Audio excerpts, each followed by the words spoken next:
pengen memperkenalkan diri terlebih dahulu ya. Ada yang sudah kenal sama Ibu? Belum ya? Ya, ini Ibu juga belum mengampu mata pelajaran di kelas kalian. Perkenalkan, nama Ibu Bu Olim atau nama lengkapnya Bu Solima. Tapi kalian boleh panggil Bu Solima atau Bu Olim. Jadi di sini di sekolah ini Ibu mengampu mata pelajaran sosiologi. Semoga kita bisa bertemu di kelas 11 ataupun di kelas 12 ya.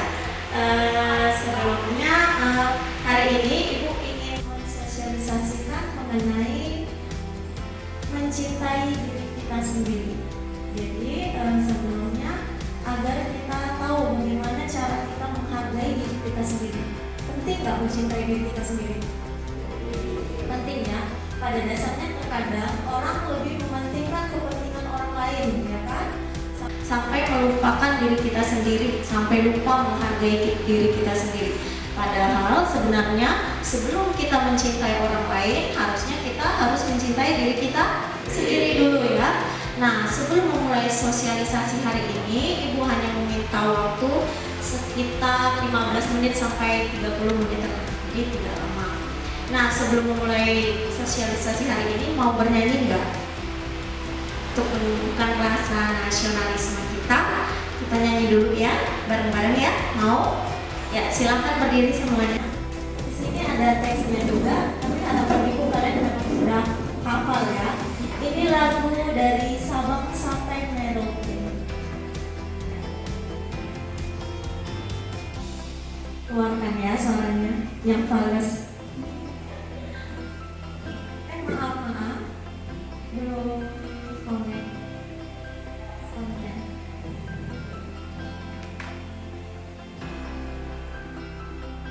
Ya, nyanyi bareng ya.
Ya, tepuk tangan dulu untuk kita semuanya.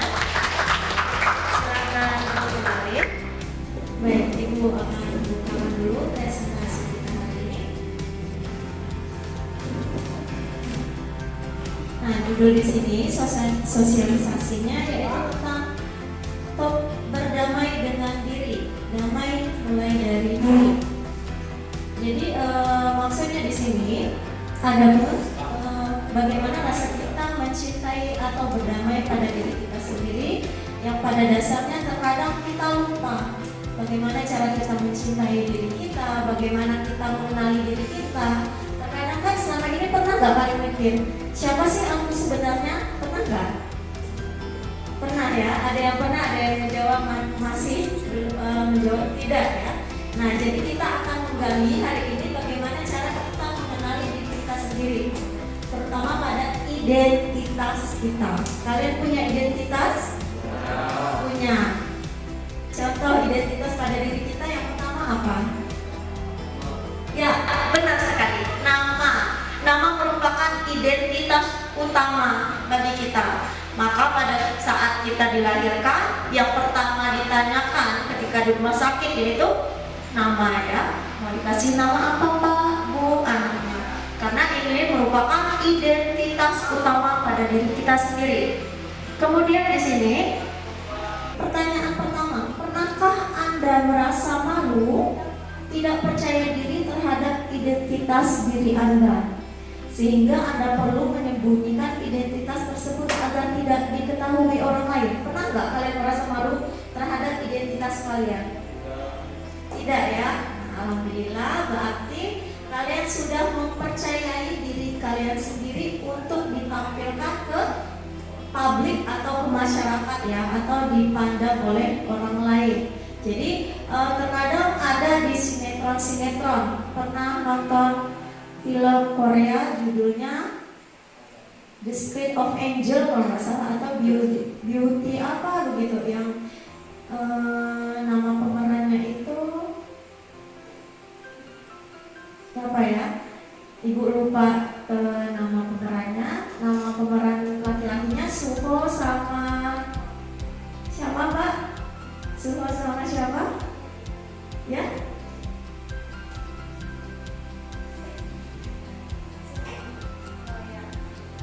Jadi di situ di drama Koreanya, suka nonton drama Korea? Suka. Pernah nggak nonton drama Korea? Ceritanya, mohon maaf, fisiknya tidak begitu indah bagi dia sendiri. Padahal belum tentu di pandangan orang lain dia itu tidak bagus rupanya ya. Nah, dia menganggap di sinetron itu menganggap bahwa dirinya itu tidak cantik. Dia mengklaim dirinya tidak cantik sehingga dia menyembunyikan identitasnya dengan misalnya bermake up, belajar make up, kemudian sehingga parasnya menjadi seperti angel. Tapi ujung-ujungnya identitasnya diketahui oleh teman dekatnya ya, dan akhirnya diketahui oleh orang ramai. Ternyata parasnya yang ditampilkan di publik itu tidak seperti pada kenyataannya ya. Nah, itu merupakan bahwa seseorang itu ternyata belum semuanya mencintai diri mereka sendiri, sehingga mereka kayak menyembunyikan identitas mereka. Nah, kalau kita syukur tadi ya menjawab sudah percaya diri Bu, artinya kita sudah mulai mencintai diri kita sendiri, percaya. Nah, kemudian mengapa muncul perasaan tersebut? Mengapa identitas tersebut perlu disembunyikan? Terkadang rasa ini muncul karena ada rasa malu, tidak percaya diri tadi, sehingga terkadang orang ingin menyembunyikan identitas aslinya. Nah, pernah menonton sinetron juga nih, Ibu cerita sinetron terus ya, karena suka nonton sinetron. Terkadang ada juga ceritanya dia dilahirkan dari keluarga yang tidak mampu, sedangkan di sekolah misalnya dia berteman dengan orang yang elit ya, orang-orang kaya misalnya. Tapi karena dia merasa tidak percaya diri bahwa dia berada di golongan tidak mampu, akhirnya dia memanipulasi identitasnya ya, mengaku bahwa bapaknya misalnya konglomerat, dan disembunyikannya lah tempat tinggalnya. Ketika mau diajak ke rumahnya, dia mengelak atau berusaha ngajak kumpul di kafe aja misalnya. Nah, itu merupakan salah satu cara orang untuk menyembunyikan identitas mereka sendiri ya. Dan itu sebenarnya hal yang tidak baik untuk kita lakukan. Selanjutnya, apakah Anda merasa percaya diri menampilkan diri yang utuh tanpa ada perasaan malu? Bagaimana dengan kalian? Untuk yang pertanyaan ketiga ini setuju nggak? Ayo yang kompak, setuju apa enggak? Yang setuju angkat tangan coba. Satu orang saja. Apakah Anda merasa percaya diri menampilkan diri yang utuh tanpa ada perasaan malu atau diperlakukan tidak baik karena identitas Anda? Setuju? Tidak setuju? Berarti Anda masih merasa tidak percaya diri? Ya? Oh, privasi ya. Terkadang ada beberapa orang yang masih ingin memprivasi beberapa hal yang dianggap tidak layak untuk ditampilkan ke masyarakat luar ya. Dan ada beberapa hal juga yang pada dasarnya identitas kita memang harus dikenalkan kepada orang lain. Nah, sekarang kita coba bermain sedikit ya. Ibu mau semua orang berdiri.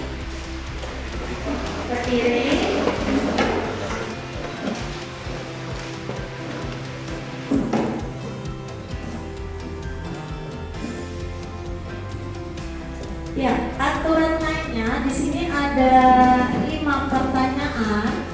Kalau misal pertanyaan dari ibu itu kalian jawab iya, kayaknya lebih ke lorong yang tidak agak ke samping. Jadi pertanyaannya itu jika kalian menjawab iya, kalian maju 1 langkah. Tapi jika pertanyaan itu menurut kalian tidak sesuai dengan identitas kalian, kalian stay. Jangan bergerak, paham? Ya, jangan di depan meja, dan bakalan nabrak meja. Ya, begitu saja, random.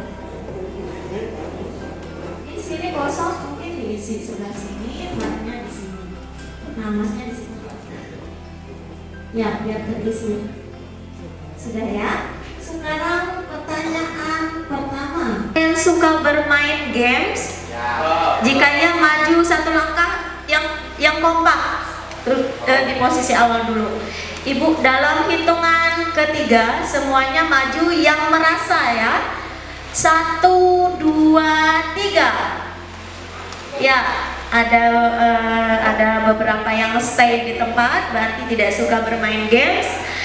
Ada juga yang maju 1 langkah, berarti suka bermain games.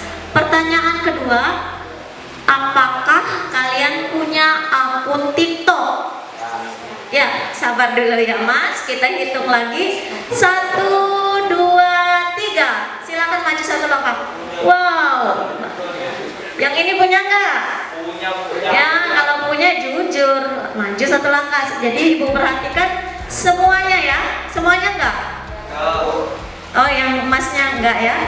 Nggak maju. Berarti hanya bisa dihitung 90%-an ya punya akun TikTok, karena ibu lihat banyak yang melangkah. Nah, yang pertanyaan yang ketiga ini makin maju aja nih. Pertanyaan ketiga, apakah kalian suka kucing? Jika iya, kita hitung bersama-sama. 1, 2, 3. Ya, Mas, ini ibu lihat maju terus. Oke, bagus. Oke ya, banyak suka kucing ya. Oke, pertanyaan keempat, apakah kalian suka makan bakso? Ya, jika iya, kita hitung lagi. 1, 2, 3. Ya, makin maju. Oke, ada yang tabrak ya. Nah, pertanyaan terakhir nih.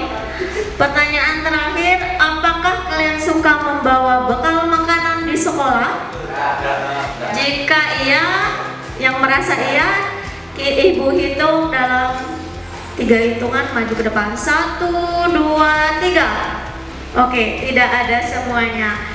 Nah, mengapa pertanyaan-pertanyaan ibu itu ibu luncurkan? Ternyata pertanyaan-pertanyaan ini pada dasarnya merupakan identitas kalian juga. Jadi identitas diri itu tidak hanya yang berdasarkan pada kelahiran kita saja, yang dibawa dari sejak lahir.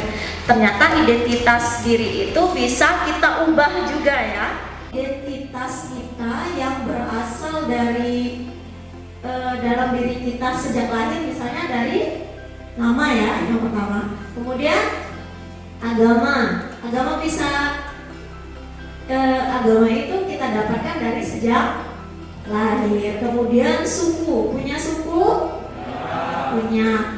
Nah, itu kita dapatkan identitas kita dari awal kita dilahirkan.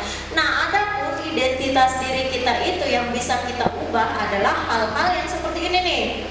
Awalnya dulu kalian belum suka main games, tapi muncul ada games COC atau Mobile Legends, tiba-tiba kalian tertarik untuk memainkannya. Atau apa tadi Mas? NF ya. Nah, itu merupakan identitas yang bisa kita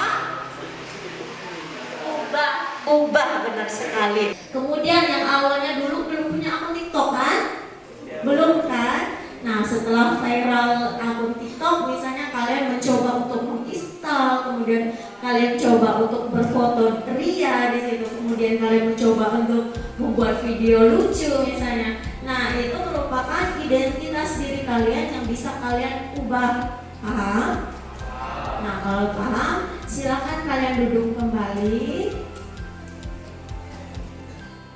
Nah, sekarang Ibu akan bagikan kertas ini untuk kalian tulis sebagai perhatikan. Jadi dari kelima pertanyaan ini kalian tulis dan urutkan mana bagian yang kalian prioritaskan. Sebagai contohnya nih, Ibu pecinta kucing banget nih, Ibu paling suka lihat anak kucing.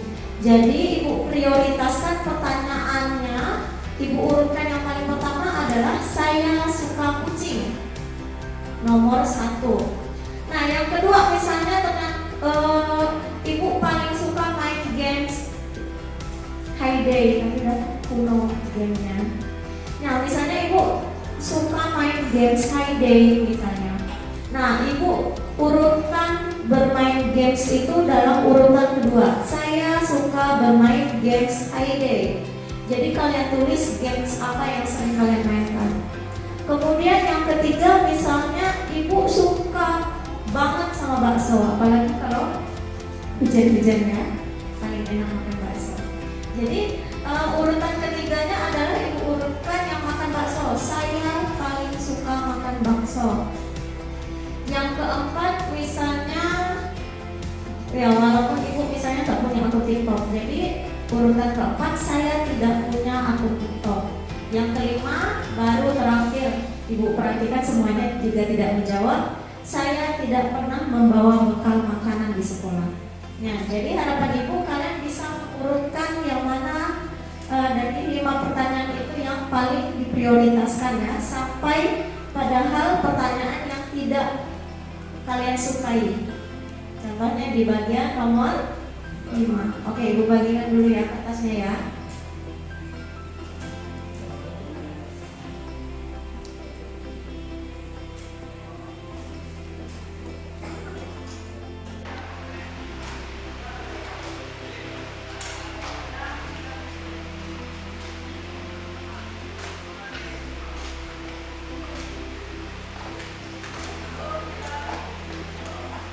Ya, Ibu beri waktu 1 menit cukup ya. Silakan ditulis yang lainnya.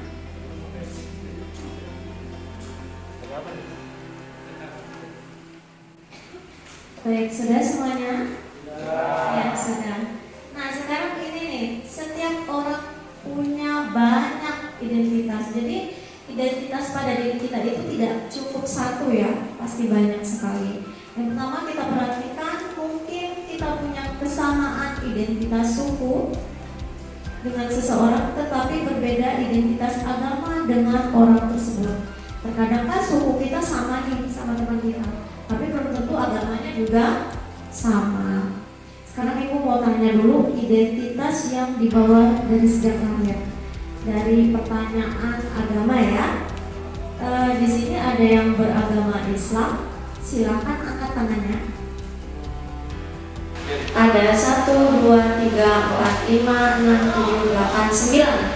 Oke, silakan diturunkan. Sekarang yang agama Kristen. 1, 2, 3. Ya, silakan diturunkan. Kemudian agama Katolik. 1, 2, 3 ya, sama dengan Kristen ya, seimbang. Kemudian agama Buddha.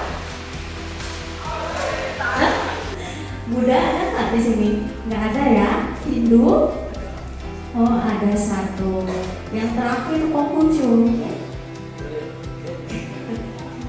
Enggak ya. Nah, jadi identitas kita itu yang pertama, yang kedua ada agama ya. Agama kita biasanya kita ikuti dari orang tua juga. Nah, terkadang ketika dewasa baru ada beberapa orang yang misalnya dia ingin mengubah agamanya karena ada sesuatu hal ya. Nah, kemudian sekarang Ibu pengen tahu juga tentang suku kalian nih. Yang pertama ada suku Dayak. Silakan diangkat tangannya. Nama juga ya. 1, 2, 3, 4, 5, 6, 7, 8. Oke. Sekarang suku Jawa. Ada 4, 5. Ya, 5. Silakan diturunkan. Sekarang suku Sunda. Nggak ada ya di sini ya. Suku apa tadi Mas? Flores. 1. Oke. Yang belum Ibu sebutkan suku apa aja? Ya?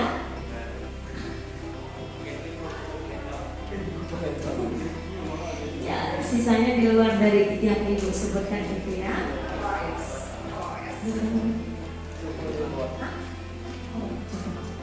Oke, sekarang ada identitas yang begitu saja kita terima sejak lahir dan tidak bisa diubah tadi ya. Ada juga identitas yang kita bisa bangun, ciptakan, sama kita ubah. Contohnya yang tadi, jenis makanan. Terkadang kan kita ada suka makanan A. Tiba-tiba kalau udah sering makan makanan itu bosan nggak? Bosan, ujung-ujungnya jadi ganti ya, nggak suka lagi dia makan ini, bosan itu mulu, jadi gantinya jenis makanan lain. Nah itu merupakan identitas kita yang tapi bisa kita ciptakan atau kita ubah. Kemudian ada identitas yang kita anggap sangat penting sekali. Jadi ketika orang lain menghina identitas kita, kita merasa tersinggung, bahkan marah. Misalnya nih, terkadang ada anak-anak di kelas suka ngejek-ngejek identitas orang tua enggak? Banyak sekali kata Masnya. Nah itu merupakan suatu identitas kita ya, identitas di mana kita punya nama orang tua, tapi terkadang ada juga yang masih jahil ya. Itu masih dari zaman ibu dulu tuh suka sekali ngolok-ngolok nama orang tua. Masih di zaman ini? Masih ya, ternyata turun-temurun juga kasus seperti itu. Nah itu merupakan sebenarnya ya hal yang tidak baik dalam mengejek atau menghina atau mengolok-olok identitas temannya, terutama nama orang tua.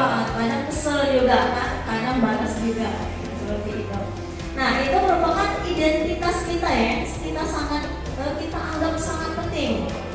Penting nggak nama orang tua? Penting. Kadang bocor juga ya namanya. Sampai ada teman yang tahu, akhirnya nyebar. Tuh loh namanya. Nama Masnya siapa? Nah, tahu ya? Temannya udah pada tahu nama Bapak Udin ya. Udah banyak yang tahu. Nanti balas juga. Jangan ya. Harapan Ibu bercanda. Harapan Ibu bercandanya yang sederhana saja. Jangan sampai mengolok-olok, itu udah termasuk pembulian itu namanya ya. Jangan sampai dibiarkan tuh kasus-kasus seperti itu tuh. Oke. Nah sekarang gunakan standar diri sendiri. Setiap orang unik, tidak bisa dibandingkan dengan yang lain. Mau dibandingkan sama yang lain? Enggak ya. Ketika kita punya skill ini, kita tidak bisa dibandingkan dengan teman kita yang punya skillnya ini. Misalnya nih, Mas Udin sukanya apa? Hobinya? Bola. Nah, Udin suka bola, akhirnya terus berlatih terus ya. Akhirnya Udin ahli dalam bermain bola. Apakah misalnya Mas siapa nih? Namanya? Leo. Kalau Leo hobinya apa? Sama juga. Misalnya ada anak yang skillnya suka menggambar ya. Ada yang suka menggambar di sini? Ya. Nama Masnya siapa? Ya. Ulil. Nah, misalnya Mas Ulil hobi banget atau punya ahli dalam menggambar, dipaksa main bola misalnya, tidak begitu ngerti. Atau Mas Udin dipaksa menggambar Monas misalnya, karena bukan skillnya, jadi tidak bisa semaksimal mungkin ya. Nah, artinya kita punya kemampuan masing-masing yang tidak boleh dibandingkan sama orang lain. Mbaknya suka apa? Atau punya skill apa nih?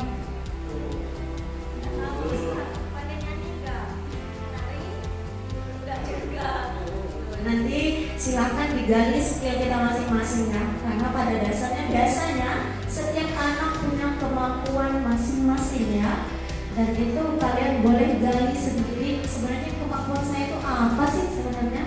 Atau jangan-jangan ada bakat terpendam, masih terpendam sampai sekarang. Jadi harapannya bakat terpendam itu kalian gali, kalian cari. Akhirnya bakat-bakat yang kita miliki itu bisa unggul dengan orang lain, karena orang lain belum tentu bisa seperti kita.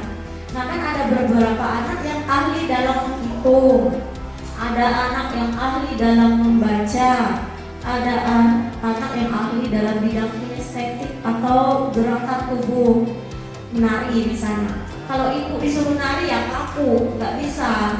Misalnya keahlian ibu apa gitu. Jadi tidak bisa dibandingkan dan unik ya. Setiap orang punya keahlian masing-masing. Nah, standar umum juga tidak bisa jadi patokan kita. Di iklan itu kan kadang standar cantiknya seperti apa? Kita lihat model tinggi, kurus, kadang tulang lehernya kelihatan. Nah, itu dianggap cantik misalnya ya dari para model. Dan standar cantik itu tidak boleh jadi patokan untuk diri kita sendiri. Besok saya harus kurus, nggak bisa. Besok harus diet maksimal, nggak bisa. Kalau kalian sudah merasa cantik dengan tubuh yang seperti ini, ngapain harus ikut patokan di luar ya? Anggaplah diri kita ini indah sekali, baik cewek, perempuan maupun laki-laki.